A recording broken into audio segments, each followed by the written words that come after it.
মৰঙী নিজৰ দৰ্শকসকলক মই সত্যেন খাউণ্ডে স্বাগতম জনাইছো। ভোগালীৰ পাছতে এতিয়া ৰাজ্যৰ প্ৰতিদিশে চৌদিশে প্ৰতিখন চৰকাৰী বিদ্যালয়তে গুণোৎসৱৰ প্ৰস্তুতি চলি আছে। গুণোৎসৱৰ গোটেই ঢৌ উঠিছে বুলি আমি ক'ব পাৰো। আচলতে সম্পূৰ্ণ প্ৰস্তুতি চলি আছে গুণোৎসৱৰ।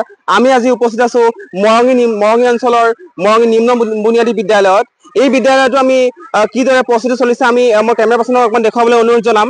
আচলতে এটা চৰকাৰী এটা সুন্দৰ পদক্ষেপ, যাৰ যোগেদি আমাৰ প্ৰতিখন চৰকাৰী বিদ্যালয়ৰ ল'ৰা ছোৱালীবিলাকক আগবঢ়াই নিয়াৰ ক্ষেত্ৰত শিক্ষণ প্ৰক্ৰিয়াৰ ক্ষেত্ৰত যথেষ্ট এই গুণোৎসৱে সুবিধা কৰি দিছে, যথেষ্ট আগবাঢ়ি গৈছে। ইয়াৰ যোগেদি আমি মৰঙী নিম্ন বুনিয়াদী বিদ্যালয়ৰ গুণোৎসৱৰ যি প্ৰস্তুতি, সেয়ে মই এবাৰ কেমেৰা পাৰ্চনক দেখুৱাবলৈ অনুৰোধ জনাইছো।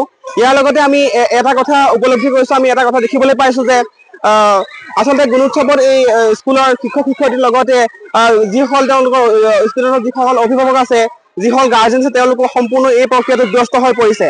আমাৰ লগত স্কুলৰ প্ৰধান শিক্ষক আছে। আমি প্ৰধান শিক্ষকৰ পৰা এবাৰ জানিবলৈ চেষ্টা কৰিম এই গুণোৎসৱৰ প্ৰস্তুতি কেনেকুৱা, তেওঁলোকে কিদৰে সাজু হৈ উঠিছে গুণোৎসৱৰ কাৰণে। হয় বাইদেউ, কওকচোন কিদৰে গুণোৎসৱৰ কাৰণে সাজু হৈছে আপোনালোকৰ বিদ্যালয়? নমস্কাৰ। প্ৰথমে মই মৰঙী নিউজ চেনেলৰ কৰ্মকৰ্তা আৰু মোৰ প্ৰাক্তন ছাত্ৰ বিভা শইকীয়া, তেখেতলৈ মোৰ ধন্যবাদ জনাইছোঁ। ইতিমধ্যে আমাৰ গুণোৎসৱ হৈ গ'ল আৰু এতিয়া আমাৰ 20 তাৰিখে বহী মূল্যায়ন হ'ব। তাৰ বাবে আমাৰ প্ৰস্তুতি চলাই আছোঁ।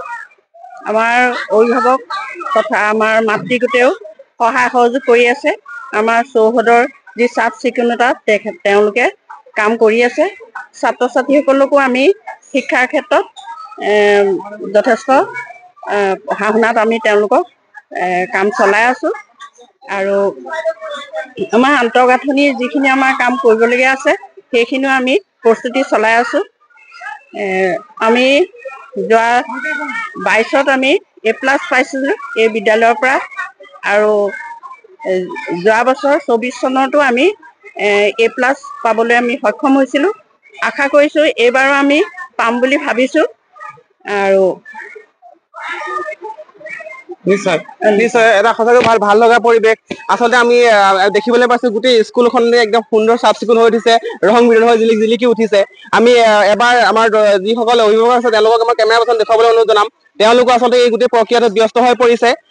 আমাৰ লগত আৰু এগৰাকী বাইদেউ আছে।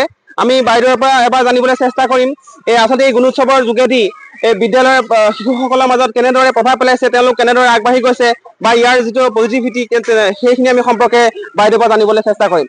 বাইদেউ কওকচোন এই সম্পৰ্কত। নমস্কাৰ জনাইছোঁ সকলোকে, আৰু আমাৰ মৰঙী নিউজ চেনেলৰ কৰ্মকৰ্তাসকলক ধন্যবাদ জ্ঞাপন কৰিছোঁ। আপোনালোক যে আহিছে আমাৰ বিদ্যালয়লৈ।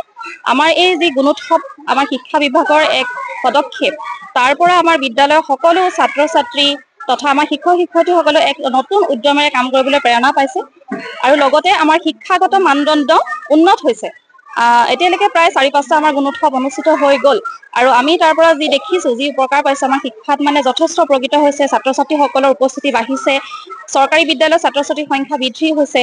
তাৰ পৰা আমাৰ মানে যথেষ্টখিনি উপকৃত হৈছে। আমাৰ যিটো ধাৰণা আছিলে যে চৰকাৰী বিদ্যালয়ত আমাৰ ছাত্ৰ ছাত্ৰী কম থাকে, কিন্তু এতিয়া এই গুণোৎসৱ যিটো আমাৰ বিদ্যাৰ গুণৰ উৎসৱ, যিটো মানদণ্ড উন্নতি হৈছে, তাৰ ফলত আমাৰ ছাত্ৰ ছাত্ৰীৰ সংখ্যা বৃদ্ধি হৈছে, অভিভাৱকসকলৰ উৎসাহ বাঢ়িছে।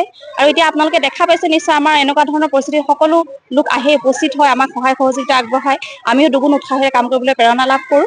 আৰু আমাৰ এয়া পৰিৱেশ আপোনালোকে দেখিছে, আমি প্ৰায়কেইটা গুণোৎসৱতে আমি A+ পাইছোঁ, আৰু এইবাৰো আমি পাম বুলি আশা কৰিছোঁ। আৰু সকলোকে ধন্যবাদ জনাইছোঁ।